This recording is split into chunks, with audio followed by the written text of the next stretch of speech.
harsa katia amaro chu soi tho angai boxi a hundang ni danga kan lo kal dan ne ai nang lo le ani in zanin hi lung chiat tha katia zo fa te tan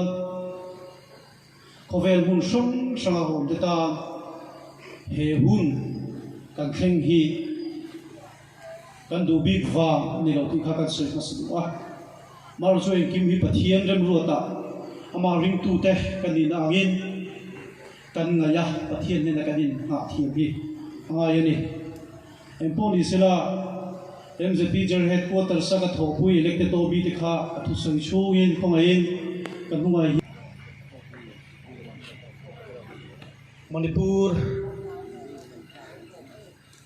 Bùi trần anh đi trong khan dấu mi bùi tê lệ căn sarkar tê cầu sân tê NGO song song tê hiền he làm ca lệ chế về là hi ní tin nhật tịch lai bởi bồi hiền căn ril ru lệ ngày tua da hiền lúa Bùi trần tira trong khan tilai mu đại hiền MZP suai tu te po hi ron kal kan duwa amai ro chu pisang sang tele hetilaya kan thian te kadu naw ten alarem chan lo thu le har sada thil kheng pal thei ani wangin karong kallok thei lova amai ro chu suai tu ten mun takin kan han ngai tuwa local thua ye tha kan ti si a isana ron thlengin voinia te kanu naw te na nun na an chan na mun te front line a kan nam pasal tha te kan sipai huai sen te omna kan han tlo kuala ril ru hina em maya kan thin lung hi a khoyani Mizoram atang chuan news ate social media rigot kan lo bua headline hun kan ron thlen hi chuan patling ril ru ana a kan thin lung chu arum vong vong ani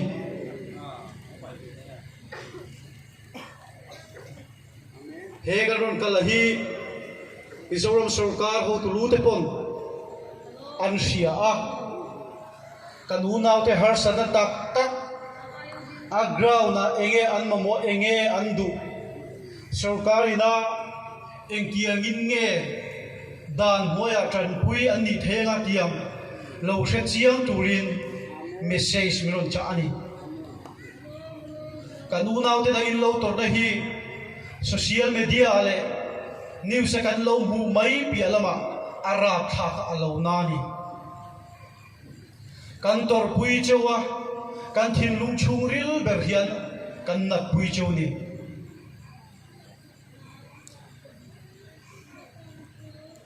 tuna Manipur atanga kan una ron chu kha te Mizoram chung mun sang sanga tuna hian enga moza ta nomani Mizoram mi pui te ina kan ril ru le kan ngai to na chu hei hiani sarkar NGO kausan sang te hian Manipur atula kan unaw umme kan ram veng him tura umme tele sa him na zonga Mizoram chunga ron lu te hi Mizoram mi pui tele sarkar tele NGO le kausan te chuan kan ei chung chu an gei kan rem ti don lo ni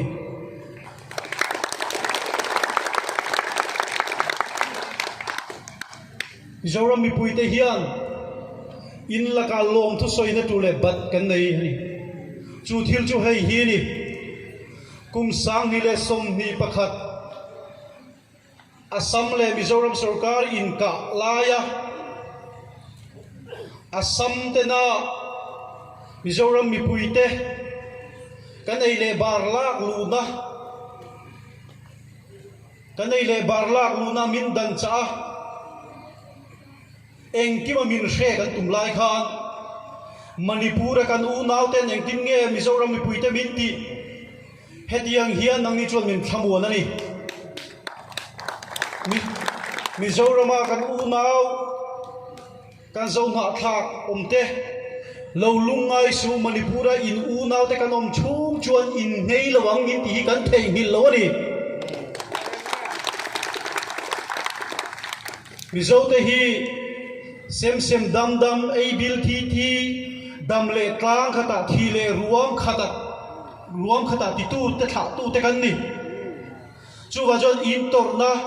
in har sat na Manipur kan u nau te har sat na mang an na zong Mizoram mi puite na kan mang an na le kan har sat na ni chu wa jon zani na in mal lo ni ti hi in sia da ngai ni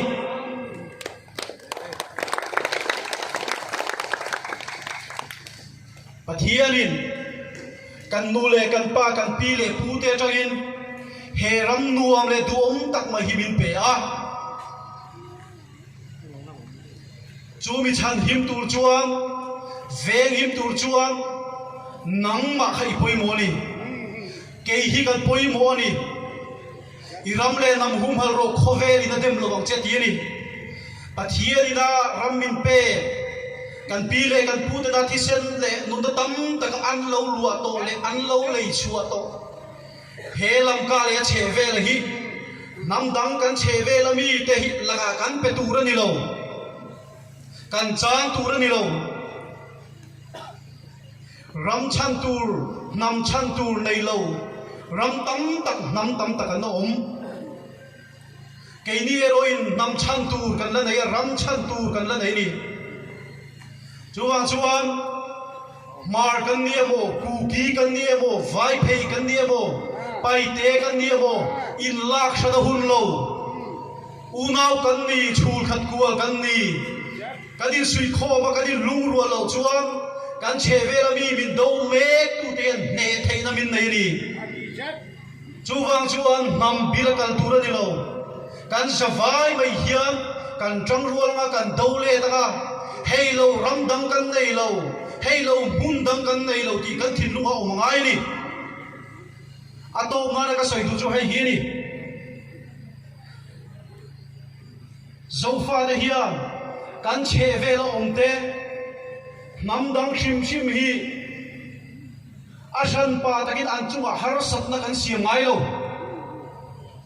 tu nun na ma hi kan valak lak sak ma sangai lo nam dang nula kan bom sual ve ngai lo tual kan that ve ngai lo acha nge kan ti chu Christian kan ni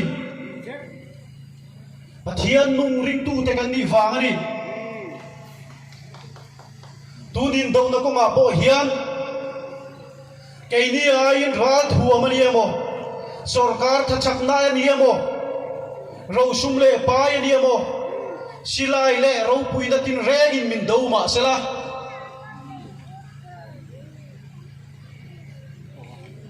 ama ring tu Christian te kan ni wangin ama kan tong trai kan ring ama ne na kan di langa sing sang som po ni ro se ke ni chu sa khat lek po ni ro i tong trai na nen ama ring tu kan ni chuan ring lo mi te ai chuan ring tu te tong trai le Pathian in thang do ni ektik ni ama chuan nang ni te le ke ni te hian ne na la do kan chomanga ro re na pakat muaya kan lo manga unau kan ni tin chul khat kual kan ni tin he rama khoi muna sofa de om na muna pia hian ro re na pakat kan lo don ani ki hi jali ka soiduni